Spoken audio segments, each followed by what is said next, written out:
Duras críticas de Joe Biden a Vladimir Putin. El presidente de Estados Unidos calificó el sábado la invasión de Rusia a Ucrania como un fracaso estratégico durante una visita oficial a Polonia. Tendremos un futuro diferente, más brillante, arraigado en democracia y principios, esperanza y luz, decencia y dignidad, libertad y posibilidad. Por el amor de Dios, ese hombre no puede permanecer en el poder. Poco después de esas declaraciones, la Casa Blanca se apresuró a decir que Biden no estaba incitando a un cambio de régimen en Rusia, sino que se refirió a que se debía impedir que Putin ejerciera poder sobre sus vecinos o en la región.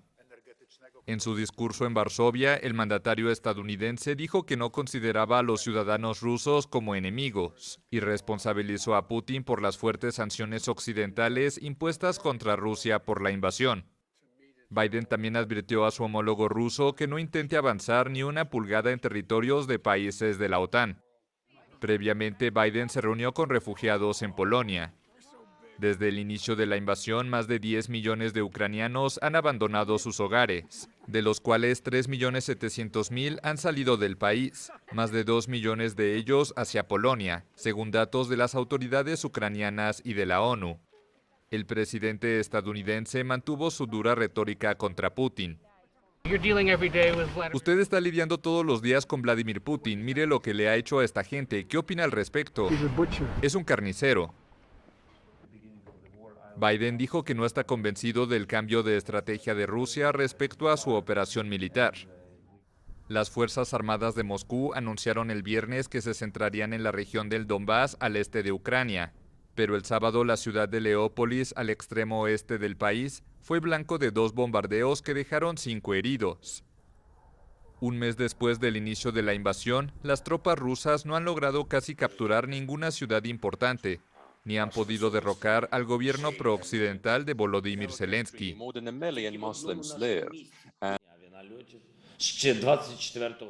El presidente de Ucrania, Volodymyr Zelensky, reclamó el jueves que la OTAN salve a Ucrania con ayuda militar sin restricciones. Quiere que le den sistema de defensa antimisiles, tanques, vehículos armados y misiles antibuques.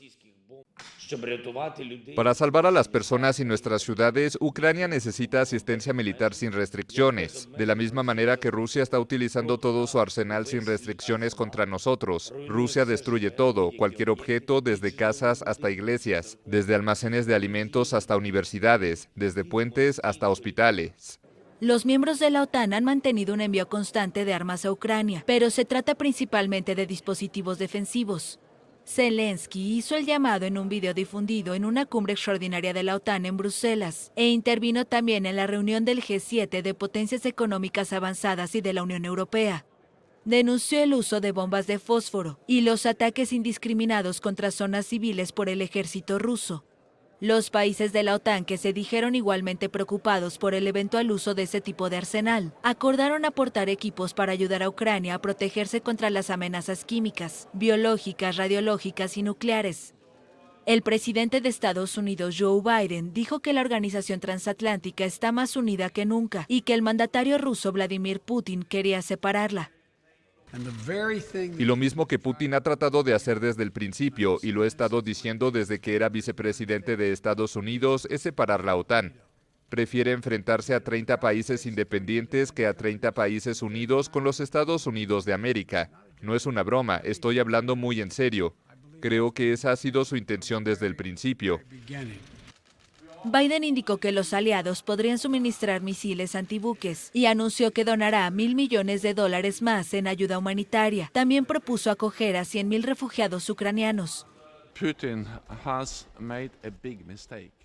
Putin ha cometido un error, lanzar una guerra furiosa contra una nación soberana e independiente. Ha subestimado la fuerza del pueblo ucraniano, la valentía del pueblo ucraniano y las fuerzas armadas. Ante el G7, Zelensky indicó que ve un riesgo real de que Putin decida usar armas químicas. Estados Unidos y Reino Unido anunciaron más sanciones contra diputados, magnates y entidades rusas. El G7 y la Unión Europea acordaron bloquear las transacciones que implican a las reservas de oro del Banco Central de Rusia para impedir que Moscú eluda las sanciones occidentales. Un encuentro entre Putin y Zelensky será contraproducente, afirma el canciller ruso. El jefe de la diplomacia de Rusia, Sergei Lavrov, consideró además que el presidente de Ucrania, Volodymyr Zelensky, estaría condicionado a la adopción de las exigencias que Moscú tiene sobre la mesa en las negociaciones. Él dijo que nunca se ha negado a reunirse con el presidente Zelensky. Lo único que considera de fundamental importancia es que estas reuniones estén bien preparadas. El diplomático ruso reafirmó las exigencias que sostiene el Kremlin desde el inicio de la ofensiva contra Kiev el 24 de febrero. La protección de la población del Donbass en el este de Ucrania y la desmilitarización y desnazificación del país vecino. Estamos obligados a garantizar que Ucrania deje de ser objeto de experimentos de Occidente y de la OTAN en el plano militar y que no represente una amenaza militar y física para Rusia. Sergei Lavrov además informó el lunes que Moscú estaba preparando un decreto para limitar el acceso a territorio ruso a ciudadanos de países no amigos, agregando que el proyecto prevé toda una serie de restricciones para entrar en Rusia, pero sin precisar qué países serán sancionados.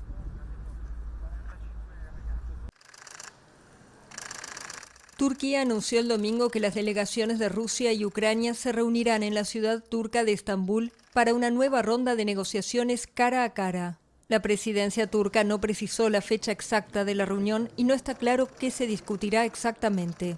Pero se trata de un nuevo intento por poner fin a la invasión de Ucrania por parte de Rusia, que según la ONU se ha cobrado al menos 1.100 vidas civiles. En los últimos días aumentaron los temores de que el conflicto pudiera degradarse, después de que el presidente estadounidense Joe Biden, de visita en Polonia, calificara a Vladimir Putin de carnicero y afirmara que no puede permanecer en el poder.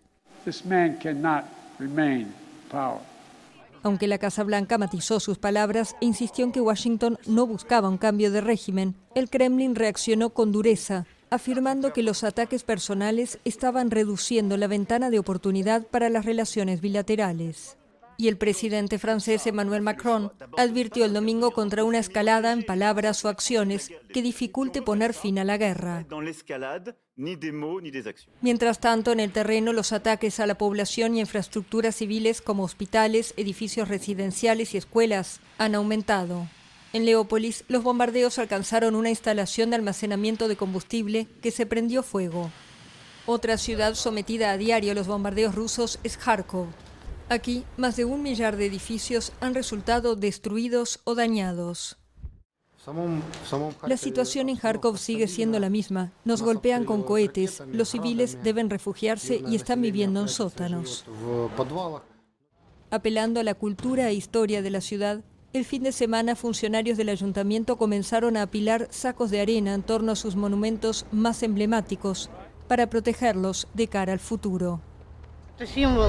Estos son los símbolos de la historia de la ciudad. Las casas pueden ser reconstruidas, pero los monumentos son únicos.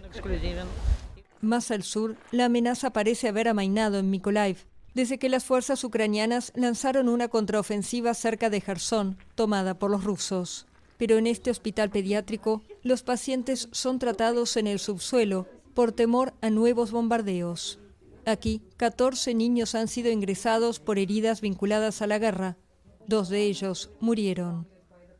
El domingo, el Papa Francisco denunció en términos especialmente duros el conflicto, indicando que se trata de una guerra cruel y sin sentido que representa un fracaso para todos. Acto bárbaro y sacrílego. El distrito número 5 de Saltivka en Kharkov, martirizado por los bombardeos rusos. Desde que las tropas rusas invadieron Ucrania el 24 de febrero, los bombardeos casi no han cesado en este distrito. Los bloques de pisos no son más que un campo de batalla devastado, una ciudad fantasma donde sobreviven un puñado de vecinos traumatizados, ancianos en su mayoría, refugiados en los sótanos. En su apartamento de 3 habitaciones, situado en un bajo, Galina Malajova sobrevive acompañada de sus 2 perras. Después de los bombardeos cortaron la luz, luego la repararon, pero a veces tenemos que esperar unas horas. Afuera, 2 personas montan guardia para que nadie entre a saquear los apartamentos, mientras otros permanecen en un sótano.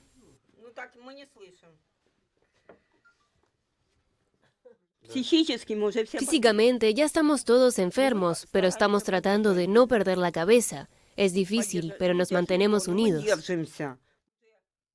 Esos vecinos que tratan de sobrevivir en el sótano dependen de la comida que cada día les traen unos valientes voluntarios. La mayoría son ancianos, enfermos o discapacitados y son dependientes de algún familiar.